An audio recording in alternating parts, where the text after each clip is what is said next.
माझ्याकडे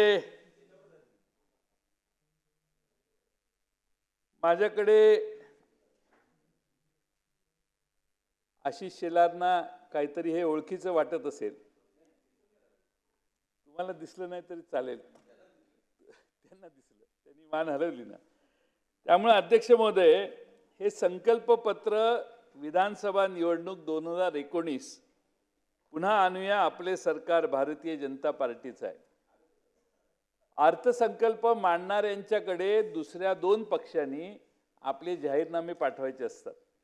आम्ही हे कमिट केलेलं आहे, हे जाहीरनाम्यात बजेटमध्ये यावं म्हणून. 44 पानाची आश्वासनं या जाहीरनाम्यात आहेत. अध्यक्ष महोदय, सगळं वाचून दाखवत नाही मी, पण एक 7-8 आश्वासनं वाचून दाखवतो. एक आश्वासन होतं 5 वर्षात महाराष्ट्र दुष्काळमुक्त करणार. फेब्रुवारी 24 मध्ये राज्यातील 2292 महसुली मंडळात 1532 महसुली मंडळामध्ये दुष्काळग्रस्त परिस्थिती आपल्याला जाहीर करावी लागेल. 5 वर्षात राज्यात 1 कोटी रोजगार निर्माण करणार. 2.5 वर्षात अध्यक्ष महोदय किमान 50 लाख रोजगार निर्माण झाले आहेत. एवढं जरी दाखवलं तर भरपूर काम होईल.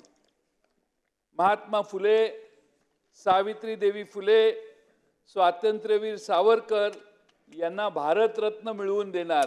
तुम्हाला दादा माहित नाही, त्यांच्या ह्याच्यात आहे.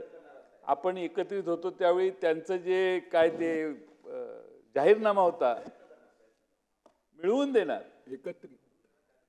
त्यामुळे कुणाकुणाला दिले ते भारतरत्न, पण आमच्या महाराष्ट्रातल्या महात्मा फुलेंना देता आलं नाही, सावित्रीदेवी फुलेंना देता आलं नाही, स्वातंत्र्यवीर सावरकरांना देता आलं नाही.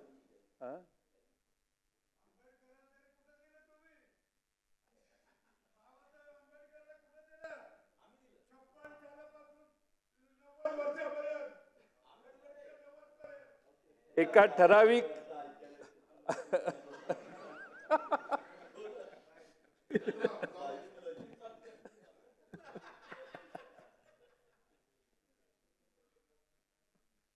प्रत्येक विभागात टेक्नॉलॉजी पार्क सुरू करू म्हणून घोषणा, काही नाही झालं.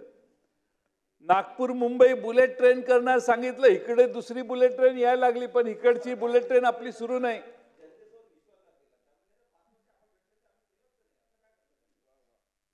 हे करत नाही म्हणून तर जनतेनं सांगितलं की हे चेंज करा आणि हे सरकार करा. कोकण किनारपट्टीवर 10 बंदरे विकसित करणार. अध्यक्ष महोदय, मला संरक्षण द्या, खाली बसून बोलणार असतील तर मी बसतो.